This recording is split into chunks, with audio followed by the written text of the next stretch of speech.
Hello, everyone. Thanks so much for joining me today. My name is Lydia, and this is Time with Lydia, the pharmacist. Many thanks to all who have subscribed to this channel. This is a channel where we educate ourselves on common health conditions. So if you're new to this channel, I would really appreciate if you hit on the subscribe button and also on the notification bell so you don't miss anything that I upload.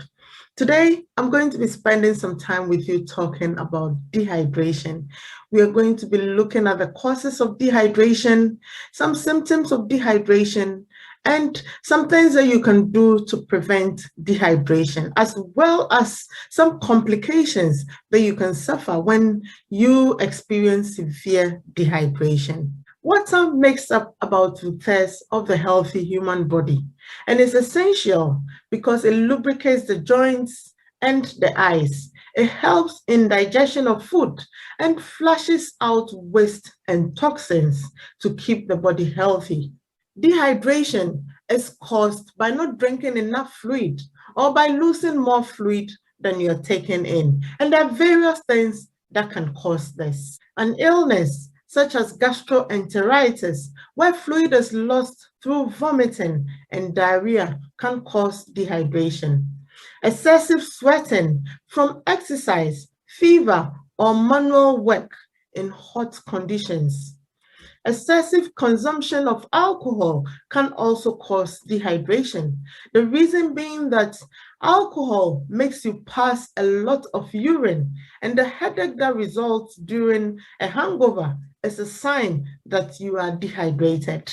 Also, the presence of high levels of glucose in the blood of people who suffer from diabetes can result in dehydration because the kidney tries to get rid of the glucose by creating more urine. And if this is not compensated with the intake of enough water, then dehydration occurs. There are some things that can put you at risk of becoming dehydrated, and these include when you stay in the sun for so long. People with long-term conditions like diabetes and alcoholism. Babies and infants are also at risk, and this is because they have a low body weight. So a small loss in fluid can have a significant impact on their bodies. Older people are also at risk, and this is because they may be less aware that they are dehydrated and need to drink fluids. Athletes are also at risk because they lose water through sweating after carrying out an exercise for a long period without drinking any fluid. Also, a group of drugs called diuretics can make you pass urine a lot and cause dehydration. Examples of such drugs are furosemide and benzoflumethiazide.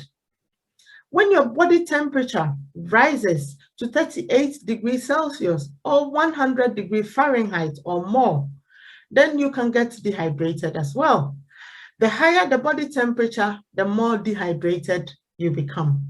Severe diarrhea can also cause loss of water and electrolytes within a short time. And if it is accompanied by vomiting, then you lose a great amount of fluid and minerals. So how do you know that you are dehydrated?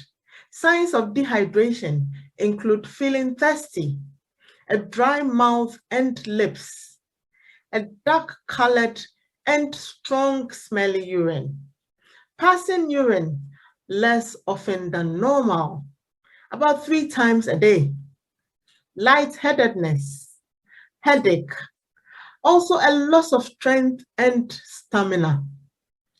Dehydration is also the main cause of heat exhaustion. And if it goes on for a long time, then it becomes chronic. And this can affect your kidney function and increase the risk of getting kidney stones and muscle damage. In babies, signs will include having very little or no tears when crying. They tend to have fewer wet nappies and a sunken spot on the head. When dehydration is not treated with urgency, it can become severe. And severe dehydration is characterized by feeling unusually tired and confused, a feeling of dizziness when you stand, not passing urine for about 8 hours, and a weak pulse. There can also be low level of consciousness. Seizures can also occur. Severe dehydration has to be treated immediately to avoid complications. So how can you get rid of dehydration? Drink plenty of fluids such as water, diluted squash, or fruit juice. Avoid fizzy drinks as they may contain a lot of sugar than you need. If you're vomiting and because of that, you're finding it difficult to drink, then try drinking small amounts more frequently. You can also get rehydration salts from your local pharmacy. They help you get the right balance of body fluids. If dehydration is severe, then seek medical attention immediately, because severe and prolonged dehydration can cause urinary tract infections, kidney stones, and even kidney failure. There can also be heat injury, and these range from mild heat cramps to heat exhaustion and potentially a life-threatening heat stroke. Seizures can also occur because electrolytes such as sodium and potassium are required to carry electrical signals from cell to cell. And if the balance is not appropriate as a result of dehydration, then there can be a mix-up which can lead to involuntary muscle contractions and sometimes loss of consciousness. Prolonged dehydration can cause a drop in blood volume, and this can cause a drop in blood pressure as well as a drop in the amount of oxygen in the body. As much as possible, you want to avoid all these signs and complications of dehydration. So don't wait until you feel thirsty to drink. Make sure you're drinking fluids all day, whether you are thirsty or not. Make sure water is within reach day and night. Have between 6 to 8 cups of fluids a day. And if temperatures are high or you have a fever, drink more. Do not skip meals as you get some fluid from regular meals. Eat a balanced diet that includes fruits and vegetables.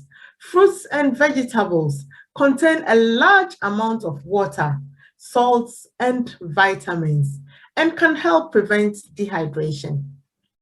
Drink fruit juices, sport drinks, milk, and broth, but avoid high-protein drinks, overly sweet drinks, and alcoholic beverages, as they can cause dehydration.